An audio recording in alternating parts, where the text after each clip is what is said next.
Hello, everyone, and welcome to another episode of Unboxed. Today, we're going to continue our conversation with Paul as he seeks to help his uncle to become more self-sufficient. Stay tuned.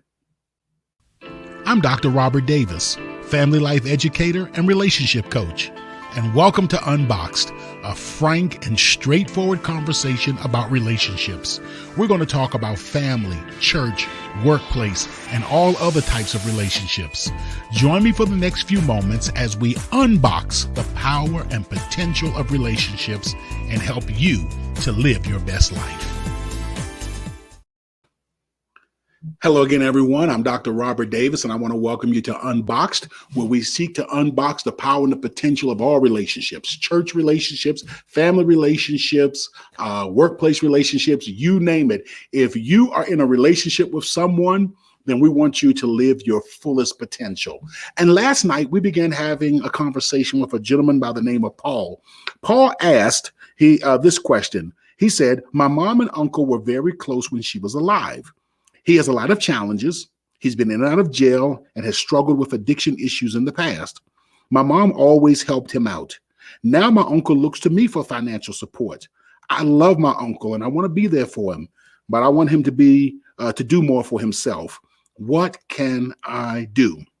And last night we talked about this dynamic in relationships called overfunctioning and underfunctioning. And one of the things that we talked about was you don't want to overfunction for someone.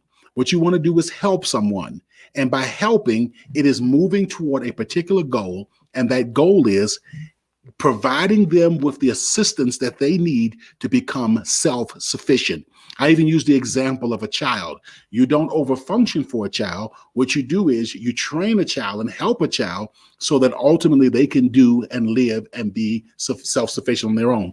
But I want to go a little bit further with that today. And I want to continue with that conversation that we were having yesterday, Paul. And this is what I want to do is after we talked about what it means to help. Now I want to focus a little bit more on you. And this is what I want to ask you, Paul. Have you checked in and have you become clear about your emotions that you are experiencing while you are dealing with your uncle in these various situations? One of the things that is difficult is really tapping into what am I feeling? What am I thinking? What am I experiencing? So I want you to kind of get into that space as well, to think about what you're feeling, what you're experiencing. And by the way, my friends, make sure that you like, subscribe, and share, and tell your friends about Unboxed. And if you missed last night's broadcast, go back and check it out so that everything that we're saying here will make sense to you. All right, back to you, Paul. Check in with your emotions. In other words, become clear about what you're feeling, about what you're thinking, and about what you're experiencing, so that as you interact with your uncle, you're not interacting with him based off of emotions, but you're interacting with him based off of deep intellectual thought. And so the reason that you want to get into that thinking mode is because ultimately you're going to have some kind of conversation with your uncle. So I want you to think about how you want to convey to your uncle what your feelings are and what your goal is, or what your goals are. You need to be able to convey that to your uncle. That's going to be very important, to tell him what your feelings are and to tell him what your goals are. Be honest with your uncle and share your goal. And I'm going to give you a little example of how that can happen. And again, you have to base the tone, the selection of words, and all of those things based off of what you know about your uncle. So here's a way it could be done. I believe, Uncle, I'm gonna call him Uncle Sam. Uncle Sam, I am doing too much. I am over functioning for you. You don't have to use, the over functioning term, but I believe that I am doing too much for you and that it's not helping you. Now, let me stop here just for a second. Your uncle may get angry and defensive no matter how you approach it, no matter how you share with him. So you may be as gentle and as kind. He may get all worked up. "What you saying? You ain't gonna do nothing for me? I don't need your help. Blah, blah, blah, blah, blah, blah. I'll knock you out." I don't know your uncle. I don't know how he's gonna respond. He may respond, "I'm in this world all by myself. I got these problems, man, and nobody wants to help me. And you're supposed to be my number one nephew. And man, I come to you, and this is the way you treat me. Blah, blah, blah, blah, blah, blah." He may bust out crying. I don't know. But guess what? You're not responsible for the way he responds. You are responsible responsible for the way that you present. That's why I told you to think about how you want to share it with him. Think about who he is. Do your best to share it in love, and then he's going to have to deal with it. So you're talking to your uncle. I believe that I'm doing too much for you and that this is not helping. I want you to be more self-sufficient. I want you to be to a place where you can do for yourself, because it doesn't help you. It doesn't help me. It doesn't help anyone if I continue to do so much for you. And here's the next thing. Here's what I am prepared to do as we move forward. This is setting clear boundaries, and you have to figure out what that is before you go into the conversation with him. Don't go into that conversation winging it, and he gets emotional and you all emotional. Have your stuff, have your stuff lined up before you go into the conversation with him.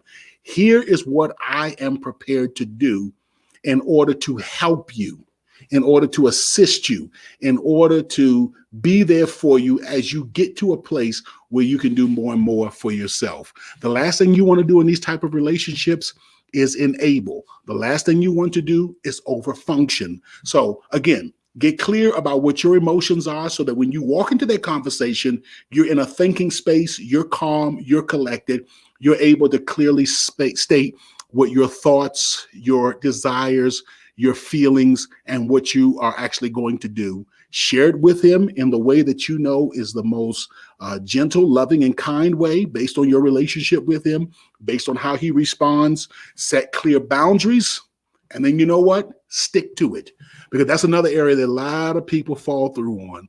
They do all of this stuff. They talk about all of it, and then when the emotions get high, when the pressure gets back on them, they begin to revert right back to what they've always done, which is to overfunction.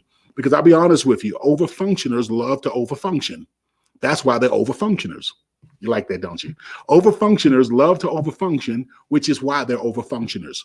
So once you do this, you're all in now. You got to stick to this. This is now do or die. Once you say it, you got to stick to it. And you know what, Paul?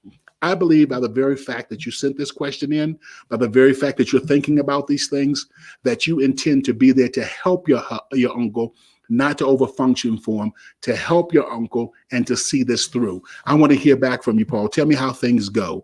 And I want to hear from each of you. If you have a question about relationships that you would like to share, please send it to our email address. That's info@swg-unboxed.org. You can visit our website. The website address is right up here. So, this side is right up here. And you can see our form, and you can fill it out. I got a little distracted trying to figure out where my sign was. Or you can email us. Where's it at? Email us right here. There it is, right here. You can email us. I'm getting it, and let us know. Or you can direct message me on Facebook. I want to hear your questions, and we'll answer them right here on the air and begin to talk through these things with you. Before we go, make sure that you like, subscribe, and share. You can also visit our website so that you can support us. All donations are tax deductible, and we appreciate each of you who have been supporting and helping in the past. I look forward to seeing you the next time as we continue to unbox the power and the potential of our relationships. You have a great night. Seasoned with Grace, Unboxed also provides healthy relationship training and leadership development for businesses, churches, and community organizations. For a free consultation to discuss your team's needs, please contact us at our website at swg-unboxed.org. That's swg-unboxed.org.